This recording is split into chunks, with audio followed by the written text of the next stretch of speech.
Монгол улсад гэмт хэрэгээс урьдчилан сэргийлэх ажлыг зохицуулах зөвлөл үзүүлж байна.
...19 оны одоо 18 онтой мөн ихтэй харьцуулаад үзэх юм бол одоо хүүхэд өрсөн зам тээврийн осол хэрэг 2.5 дахин өсчээд байна.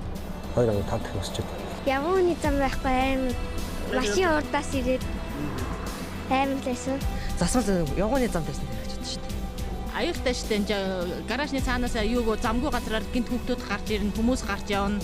Тэгээд их л анхааралтай явах бол айгүй хэцүү. Байнгын автоваар гарна. Ингээд засвалаар тавьчаад хөдлөө явахдаа нэг бүр хичээл явна. Жил зам тээврийн ослын улмаас 600 гаруй хүний амнаас авахгүй. Тийм шүү дээ. Тань бит тоглосоо гэж бодож байна. Ядаж 10 дахин буурсаа л гэж бодож байна. 10 дахин гэдэг чинь 60 гэсэн үг үү? Эдгээр 60 хүн байвал яах вэ?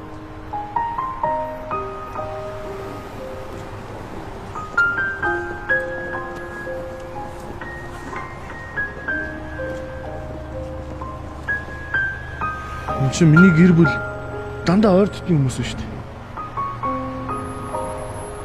Та энэ тон дээр итгэлтэй байна уу? Гүг. Бүр энэ тотыг байх хэрэгтэй.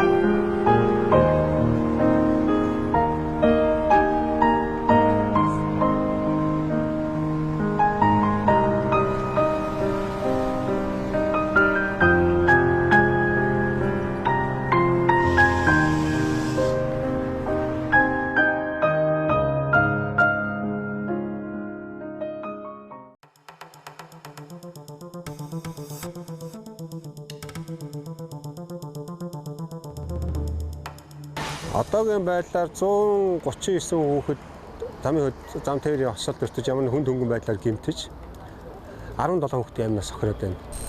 Амь нас нь хогж байгаа хүүхдүүд энд гэмтэж гэмтэж байгаа хүүхдүүдийн шалтгаан гэх юм бол маш тодорхой байгаад байгаа. Нөгөө л бидний ярьдаг нөгөө буруу тээвэрлэлт, нөгөө ганцаарнгийн харц хөнгөө явуулалт, за орон нутгийн замд бол нөгөө буруу зарчуулалт, нөгөө хамгааллын бүс тусгай зорилтын суудлыг хэрэгэлдэггүй байдал. Тэгээд одоо манай эцэг эхчүүд энэ хүүхдүүдийг ганцаарнгийн ямар ч харгалц хөнгүү 6-7 настай хүүхдүүдийг ингээд энэ бужигнсан хөдөлгөөн дондор зүгээр явуулчаад байгаа энэ нөхцөл байдал эдгээр чинь аюул их нөлөөлж байна. Дээрээс нь нэмээд одоо юу гэдгийг хороолын доторх замуудын 1-р игнийг зогсоол хэлбэрээр ашиглаж байгаа. Энэ хөдөлгөөнд оролцогчдын өөрсдийнх нь сахилахгүй байгаа, соёлгүй байгаа. Энэ зам дээр танхаарах гэж байгаа энэ үйлдэлүүднээс нь энэ үйлдэлүүдийн золиос нь ерөөсөө бидний ирээдүйд болсон хүүхдүүд болоод байгаа гэдэг нь маш тодорхой байгаа. Нөгөө хүүхдийн тоглоомын талбайд өнгөрүүлдэг цаг нэмэгдэж байна. Эцэг эхийн ерөөсөө асран хамгаалт гэдэг юм ерөөсөө энэ дээр ерөөсөө алга. Эцэг эхчүүд нь одоо ажилтай байдаг юм уу, ямар юмтай байдаг. Тэгээ нөгөө хүүхдүүд хичээл сургууль дээр өнгөрүүлдэг байсан цагууд гудамжинд өнгөрдөг, тоглоомын талбай дээр өнгөрдөг болж байгаа учраас нөгөө хүүхдүүд маань хүүхдэл юм чинь зөвхөн тоглоомын талбай дээр биш, ихэнх тоглоомын талбайнууд маань бас заавал нөгөө тээврийн эхлүүлгэн зориулагдсан зарчих хэсгийг огтлцож ингэж гардаг ийм байдлаа байгаа учраас энэ хүүхдүүдийн маань аюулгүй байдал одоо энэ зам дээр ер нь бол 5, 6, 7 сард тэгээд дээрэс нэмээд 9 сард энэ хүүхдийн зам тээврийн ослын эрсдэл жил болгон нэмэгддэг. Тэгэхээр энэ үеүүд дээр бид нар нэмэгдээд байна гэж зүгээр хаа сууж байгаа маш олон төрлийн ажил арга хэмжээүүдэд зохион байгуулж байгаа. Тэгэхээр эцэг эхчүүд нас бид нартай хамтарч манай энэ сөөхүүд энэ хүүхдийн хамгаалах чиг үүрэг бүхий байгууллагууд бид нартай хамтрах зайлшгүй шаардлагатай. Одоо ингээд хэдүүлээ энд ярих биш шууд гараад одоо газар дээр нь ямар хуу байдалтай хүүхдийн маань аюулгүй байдал хангагдж байна. Манай жолооч нар ямар өрөмч бус цаглахгүй үйлдэлүүдийг энэ зам дээр гаргаж яана гэдгийг шууд газар дээрээс нь яваад суралцдаг. За ингээд хөдөлцгөө. Явгууны зам байхгүй амар машин урдаас ирээд амар лээсэн. Амар байна. Дөрмийн зам үйлдэл яаж орж дөрмөө мэдхөө? Мэднэ. За тэгээд дөрмөөр явах боломж байна уу одоо хотын замд? Байхгүй. Явж явах тэр ямар хүндрэлүүд гарч байна? Машинууд өөдөөс нь ирж байгаа. Явган замын хэрэг байна. Муу. Муу тийм.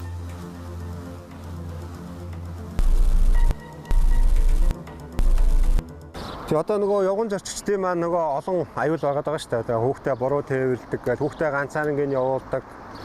Тэгээд тоглоомын талбаануудын аюул, сургууль орчмын аюул, гудам замын аюул гэдээ яриад байгаа. Бас нэг аюулын бяцхан зорчигч аяны хүрээнд бид нар бас зэгцлүүлэх юм арга хэмжээ авагдаж байгаа. Тэгвэл тэдгээрийн нэг нь энэ явган хүний нөгөө замтай огтлцсон газрууд дээр явган хүний замыг байхгүй болгоцсон. Одоо тэгээд манай нөгөө эрхэм явган зорчигчдын нөгөө хүүхдүүд маань энэгээр ингээд хөдөлгөөнд явахдаа ямар нисээ явуултаа нэш ингээд замгүй болгоцсон. Одоо та бид нар сая ингээд энэгээр явж байгаа хүүхдүүдийг ингээд хөдөлгөөний анзаарлаа. Ядахтаа хоёр томоохон биетэй хүн явах, ингээд хоёр хүүхдэд дагуулаа явах ямарч боломжгүй. Тэгээд нөгөө манай нөхдүүд яг нэг бол ингээд нэгийн цуванд ороод араасаа явна. Нөгөө бол нөгөө хүүхдүүд маань яг одоо энэ зорчих хэсэгтэйгүр энэ тээврийн хэрэгслийн хөдөлгөөн зориулагдсан хэсэгтэйгүр явахаас өөр аргагүй болж байгаа. Тэгээ энэ зам бол одоо энэ дээр бол бид нар Скватер дүүргийн нутаг дэвсгэрийн Ганнам гэдэг страны хажууд ирчээд байна. За энэ нь бол ингээд зөвхөн энэ бишээ. Дүүрэг болгон дээр ингээд дуусшгүй цоврлууд байна. Энэ болгоныг бид нар эхлээд эхний ээлжинд байхгүй болгоод тодорхой хэмжээгээр энэ ажиллагууд эхлээ явж байгаа. Нийслэлийн засаг даргын хамгийн газраас энэ ажлыг зохион байгуулад маш олон газрыг бидэрт явганы замыг нээж өгч өшөө бас олон хүний амнаас аврагдах ажиллагаа эхэлсэн шүү дээ. Гэхдээ ахаад энэ дээр цоврол үргэлжилсээр. Одоо ийм хэсэг энэ одоо бас нэг хүн ингээд тоглоом цуугаар явчихад болохоор энэ замтай байна. Бусад газрууд бол одоо энэ зургуудаар бид нар газар дээр нь очиод үзэх юм бол энэ дээр явган хүн бүр яагаад ч явах боломжгүй шууд энэ тээврийн хэрэгслийн хөдөлгөөн зориулагдсан зарчих хэсэг тэгэл объект. Ийм газрууд бол одоо ингээд дуусшгүй их цовралтай байна. Энэ тээврийн хэрэгслийн хөдөлгөөн зориулагдсан хэсэг энэ бол өөр дүрмээр зохицуулагддаг. Энэ бол явган хүний зам байх хэвээр тийм ээ. Тэгээ явганаар явж байгаа хүн бол зөвхөн нөгөө гарц гарам дээрээ давуу хэрэгтэй болохоос биш ийм явах газаргүй газраар бол одоо хинэн давуу хэрэгтэй вэ гэдэг энийг дараа нь хувь зүйн асуудал үүсэж шийдэхэд хүртэл хүндрэл үүсэж байгаа. Манай хөдөлгөөнд оролцогч нар хөдөлмөр биелүүлээд явахад хүртэл хүндрэл үүсэж байгаа. Ийм л аюултай нөхцөл байдалтай бий болгодог. Тэгээ хүний амнаас эрүүл мэнд энэ дээр ирснээр гэсэн үг шууд утгаараа. Сая бид нар харлаа ш. Хүүхдүүд ингээд хөдөлгөөнд оролцоо та нар ингээд дөрмөөрөө яваач гацаараа гараач гэхээр ийм газруудын гацыг байхгүй болгоцсон, явах газрыг байхгүй болгоцсон ийм газрууд бас одоо ингээд зөндөөл байна л да. Энэ дээр бас цааш бид нар маш сайн анхаарч энэ олон газруудыг бүгдийг явган хүний явах боломжтой, явган хүнээ одоо нөгөө стандарт норм дүрмийн заасны дагуу явган хүний гацаар хамгаалагдсан хэсгээр гардаг ийм боломжийг л бүрдүүлж өгөх заашгүй шаардлага байна.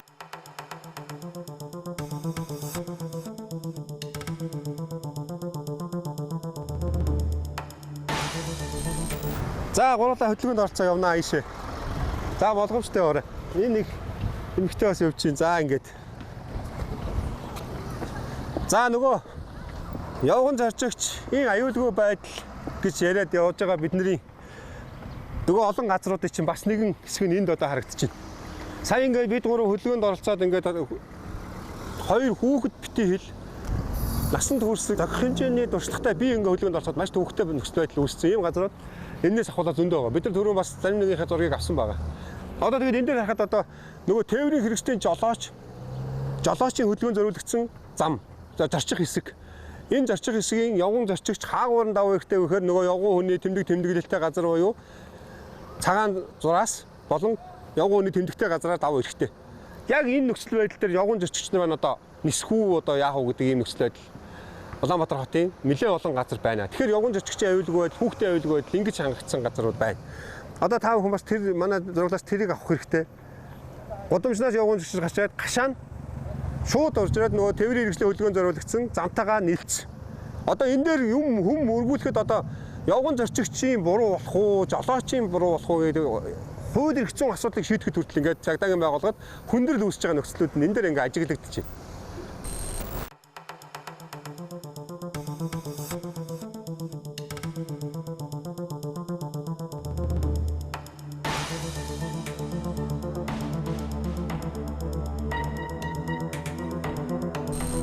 Сайн эндээс наашаа өөдөрлөө замын хөдөлгөөнд оролцоод явахд хэрэг хэцүү.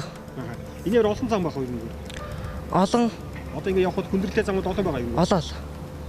Сургуулиас гараад гэр бүл явахд хэрэг аюултай орчноор явж байгаа юм уу? Энэ нөгөө засвал зам тавьсан дээр. Засвал явганы зам тавьсан дээр гэж бодсон шүү дээ. Тий.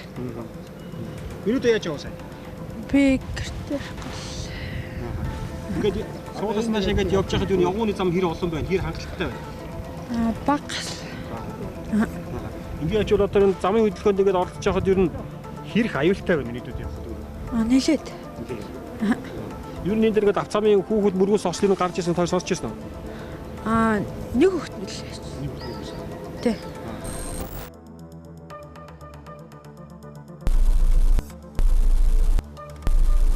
Аюултай штэ энэ гаражны цаанаасаа юуг замгүй газраар гинт хүүхдүүд гарч ирнэ, хүмүүс гарч явна. Тэгээд их л анхааралтай явах гээд бол айгүй хэцүү. Тий. Хай давар өнөдөр болгоод гоо. Тий, өдөр болго явдаг тий. Энэ хүүхдүүд их гүйлнэ, ингээ сургууль ойрхон байдаг учраас. Тэгээд зам байхгүй чи хүүхдүүдийн гарцны зам байхгүй учраас айгүй хэцүү. Тий. Хин эндээ хэцүү, жолоочтой ч хэцүү, хүүхдүүдтэй ч хэцүү, ард иргэдтэй ч хэцүү. Ерөнхийдөө гарцтай байвал их зүгээр.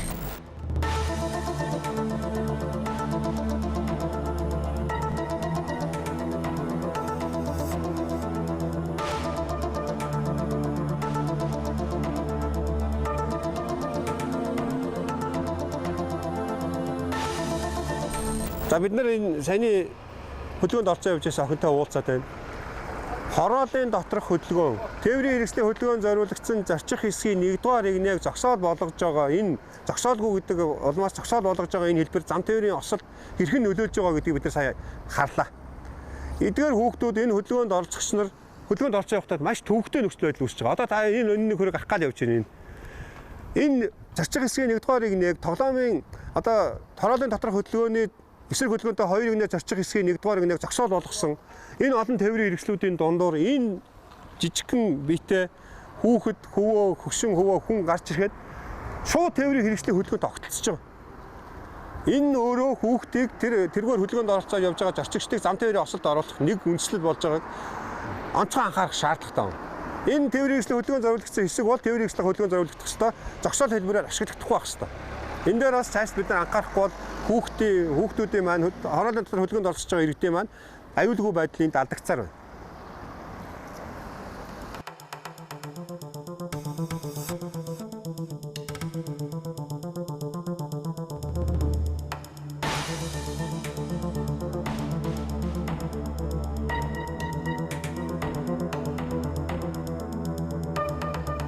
За нөгөө хороолын доторх тээврийн хэрэгслийн хөдөлгөөнд зориулагдсан зорчих хэсгийг зогсоол болгосны нэг аюулын сая одоо бид нар харлаа ингээд хүүхэд хөдөлгөөнд оролцоо явахад хүүхэд бүтээл том хүн хөдөлгөөнд оролцоо явахад ингээд үзэгдэлтийг хязгаарлаад хөдөлгөөний аюулгүй байдал ноцтой зорчигчдод тээврийн хэрэгслийн жолооч зорчигч хоёр ингээд зогтолцох маш олон зүйлүүдийг бид нар цогцолоор бий болгож байна. Дээрээс нь нэмээд Монгол Улсын замын хөдөлгөөний дүрмийн нэг тэмдэглэлийг аль талаас нь давхыг хоригддаг. Тэгвэл одоо энэ зогсоол болгогдсон хэсгээс та бүхэн сая ингээ харж байхад л эндээс ингээ ухраал гарахтаа энэ тэмдэглэлээ манд аваад усрал сөрөөл яваад өгдөг. Ингээд Монгол Улсын замын хөдөлгөөний дөрмийн зүйл заалтууд энэ бидний зогсоолгүй гэдэг тээврийн хэрэгслийн хөдөлгөөн зориулагдсан хэсгүүдийг зогсоол хэлбэрээр ашиглаж байгаа байдлуудаас болж маш их зөрчигдөж байгаа. За энэ дээр ямар тохиолдолд ирэх үүрэг яригдах вэ гэхээр мөрөгдсөн тохиолдолд яригдчих. Мөрөгдсөн тохиолдолд цагдаагийн байгууллага хууль зүйн дагуу асуудыг шийдэх гэж ирнэ. Тэгвэл энд нэг тэмдэглэлийг давсан уу, хэн урсгал сөрсөн, хэн замын хөдөлгөөн дүрм зөрчигдсөн гэж ярина хөөс тэнд зогсоол байхгүй гэж яригддаг. Ийм учраас манай иргэд энэ зогсоол болгож байгаа тал дээрээ болон энэ зогсоол хэлбэрээр ашиглаад байгаа байдал дээр цагдаагийн байгууллага цаашдаа тэнцэн. Тийм учраас та бүхэн энэ дээр ийм байдлыг гаргахгүй байхыг анхаарах хэрэгтэй.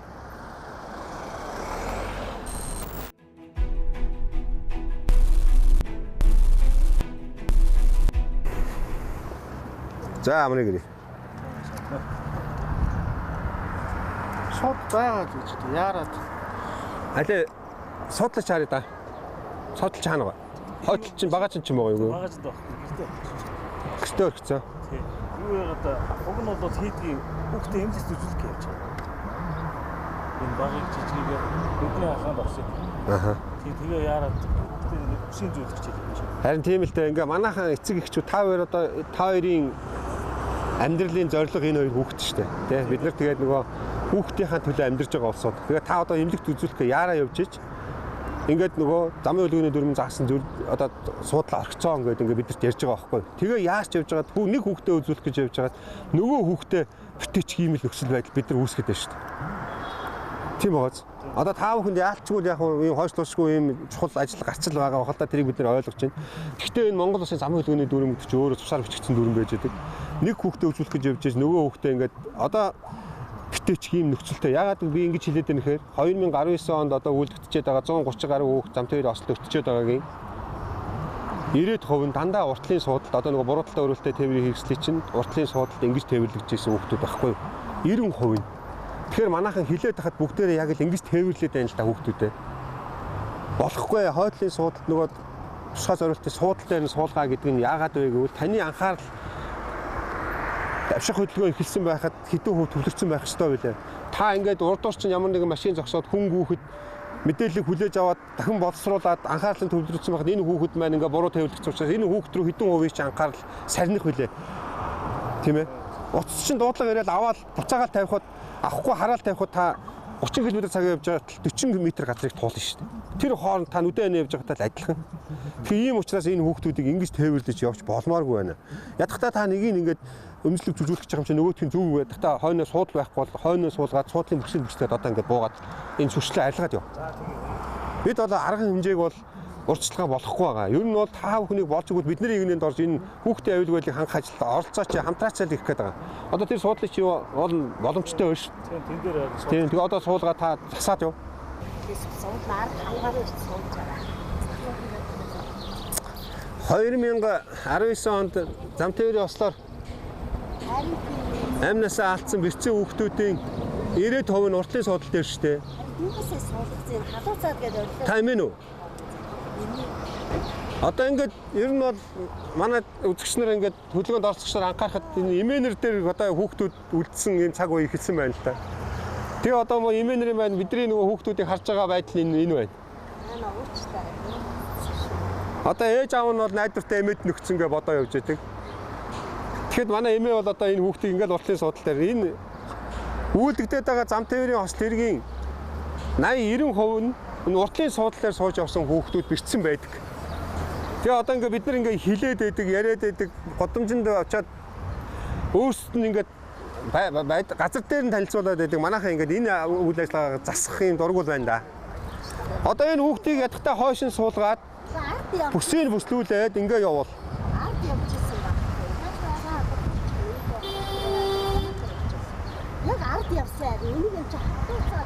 Одоо нөгөө бидний яриад байгаа энэ нэмэгтэй одоо ингээд анхаарлаа төвлөрүүлээд машин тээврийн автомашин жолоодж байгаа хүн автомашин жолоодлохдоо өөрийнхөө анхаарлыг төвлөрүүлэх зайлшгүй шаардлагатай. Нөгөө анхаарал хуваарлалт гэдэг юм чи энэ дээр яригддаг. Согтуу жолооч тээврийн жолоодохыг хоригдно гэж бид нар ярьдаг тийм үү?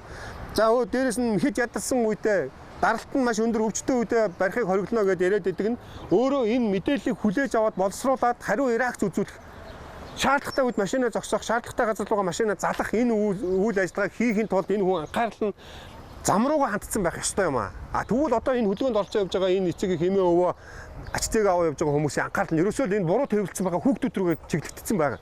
Тийм учраас тэр зам дээрх аюулгүй байдал ерөөсөө байхгүй болчихсон. Одоо энэ анхаарал нь өөр тийшээ сарнсан байгаа хүн энэ замаар гарч байгаа юм урд нь зогссон машин эсвэл урдуур нь гүйж байгаа гарцгүй газар гарсан хүнийг мөрөхөд бэлэнд явж байгаа. Энэс л зам тээр осол үлдэж байгаа. Энэ хүүхдүүдийн юу нэ та? Тэгээ яагаад энэ хүүхдүүдийг ингэ алах гэж явж байгаа юм? Үгүй уустай. Үгүй гараад тийшээ яг шүү. Болов бичвэрмдээ шалгуултаа та. Тэгээ өөрөө болохоор хамгаалах гэсэн хүсэлцэн. Одоо ингэ ямар нэг юм болох юм бол та амьд үлдээд энэ хоёр хүүхэд бэртлэгэмт авах юм амнаас алдахад бол танд хамаагүй юу? Үгүй уустай. Өмнөх чи хаана? Хангаа отох нь байх. Өмнөх хаана? Хойш хангаа отох орох гэдэг чийсэн. Хаашаа явах ч хамаагүй энэ хүүхд зам дээр осолд орох хугацаа энэ таны нөгөө хол явах энэ юуны зай хоёр бол ерөөсөө ямар ч хамаарал байхгүй. Метр ч вэ нүү 1000 метр ч вэ хамаагүй. Ингээл явж явах юм бол одоо 2019 он 2018 он зам дээр осолд орсон хүүхдүүдийн 90% нь дандаа ингэж урд судал буруу тавирлагдснаас ойлгож байна уу? 55 хүүхдийн 40 ингэснээс амнаас алдчихад байна шүү дээ. Тиймээс загнал энэ нэг нь уушаар нөгөө дахиж оролцоо. Тэгээд энэ хоёрын нэг нь урагшаа орохоор нөгөөт нь дагаж ороод байгаа тохиолдолд та энэ машинаа бариад энэ урталтаа машин зогсох нь уу? Миний урд ямар аюул гарч ирэх нь үү? Би хаашаа дарах уу? Хаана машинаа зогсоох уу гэж бодоо явж явах хэвээр хүн чинь идэрт анхаарч хандаа та анхаарч төвлөрөх үү? Тэний урд согтуу хүн гүгэд ороод та наадхаа зогсооч чадах уу? Ийм л байж таа ер нь нөхцөл байдал. Тэгээд одоо наад хоёр хүүхдийг хойцсон суулгаад тэр бүсийг бүслүүл. Наач өчлөө арилга.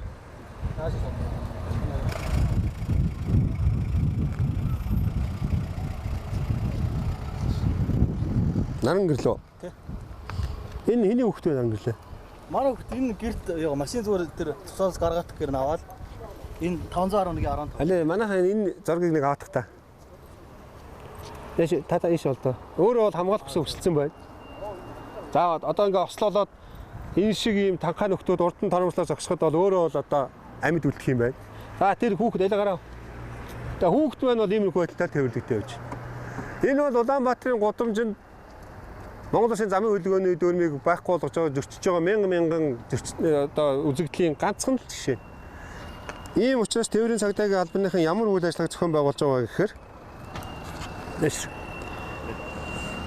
энэ ингэж буруу тээвэрлж байгаа эцэг эхийн бид нар гудам замын юм хяналт шалгалтаараа илрүүлээд энэ Монгол Улсын замын хөдөлгөөний дүрмэнд хүүхдийг хэн тээвэрлж явах ёстойг заасан заалтууд Монгол Улсын замын хөдөлгөөний аюулгүйлийн тухай хуулинд хүүхдийг хэн тээвэрлж явах тухай заасан заалтууд мөн зөрчлийн тухай хуулинд энэ эцэг эхчүүдэд ямар арга хэмжээ авагдах одоо заалттай тэр заалтыг за мөн ийм одоо буруутай үйлдэлээс хүүхдийг буруу тээвэрлсэн асуудлаас болж 2000 жилд ер нь дунджаар хичнээн хүүхд нас ороод хичнээн хүүхд бинтээд байгаа мэй гэдэг тоо баримтыг бичсэн тэмдэглэгээ тэгээ дээрээс нэмээд энэ сурчлагын одоо замын хөдөлгөөний дүрмийн хүүхдийг тээвэрлэхэд хоригдсон зүйл заатуудыг оруулсан ийм санамжийг бид нар гэрчлэгээний тээврийн хэрэгсэлтэйг удаан хадгалж явахд боломжийн гэрчлэгээний хэлбэрээр хэвлүүлээд одоо энэ хүний бичиг баримтыг бид нар ингээд төр хураах хийж аваад эдгээр эцэг эхчүүдийг сургалтанд хамруулах үйл ажиллагаа зохион байгуулж байна.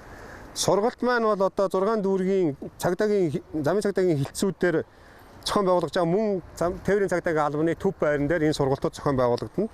За эдгээр хүмүүст эхний ээлжинд бол хүүхдээ буруу тээвэрлсэн дээр нь бичиг баримтыг хурааж аваад тэр сургалтанд хамруулад ямар нэгэн захиргааны хариуцлага тооцохгүй зөрчлийн бүртгэлдээ бүртгэж аваад ингээд энэ хүн ахиж энэ зөрчлийг давтан гаргах юм бол асуудал нь хүндэрсэн байгаар шийдэж ингэж ажиллаж байна. Одоогийн байдлаар тээврийн цагдаагийн албаг 200 гаруй ийм буруу хүүхдэд тээвэрлдэг эцэг эхчүүдийг энэ сургалтанд хамруулад байна. Тэгээ эцэг эхчүүдэд анхааруулахад ийм байдлаар хүүхд тээвэрлж байгаа тохиолдлыг бид нар цаашдаа хэдийгээр хүн хүч хүрэхгүй байгаа ч гэсэн хөдөлгөөнд оролцуулахгүй арга хэмжээг авнаа.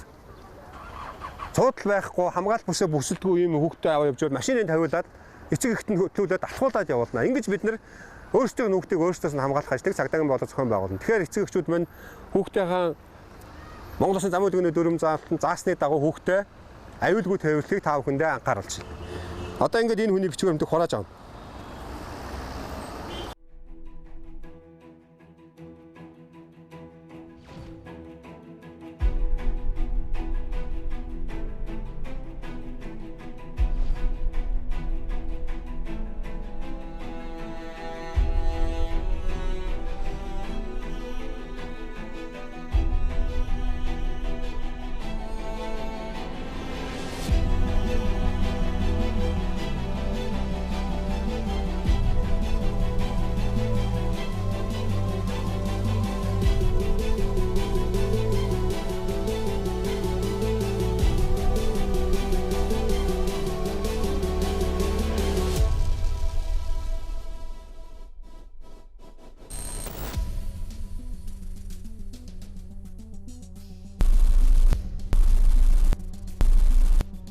(2018-19 оны мөн одоо 18 онтой мөн ихтэй харьцуулаад үзэх юм бол одоо хүүхд өрчсөн замтын осол хэрэг 2.5 дахин өсчээд байна.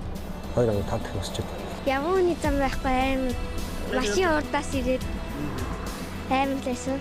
Засвал явууны зам байсан гэж бодсон шүү дээ. Аюултай шүү дээ. Гаражны цаанаас юуг замгүй газраар гинт хүүхдүүд гарч ирнэ, хүмүүс гарч явна. Тэгээд их л анхааралтай явах гол айгүй хэцүү. Байнгын автовар гарна. Ингээд зогсоолоор тавьчаад хөдлөө явахдаа нэг нэгэ бүр хичээл явна.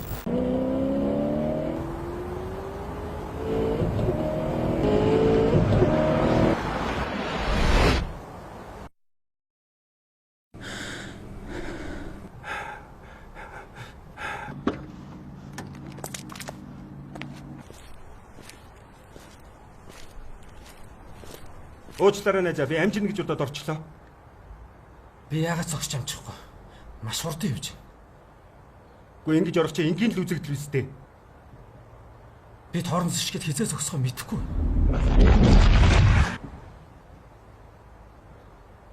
Гооч. Би гэр бүлтэйгээ яваа штэ.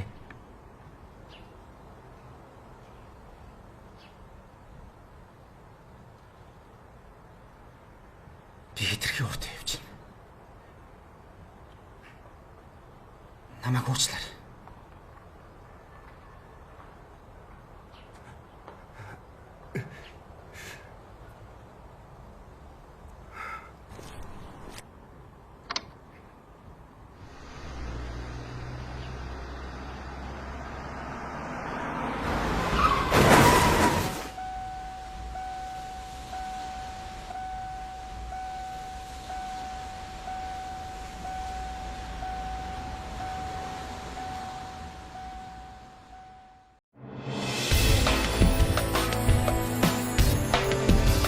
Монгол улсад гэмт хэрэгээс урьдчилан сэргийлэх ажлыг зохицуулах зөвлөл үзүүлж байна.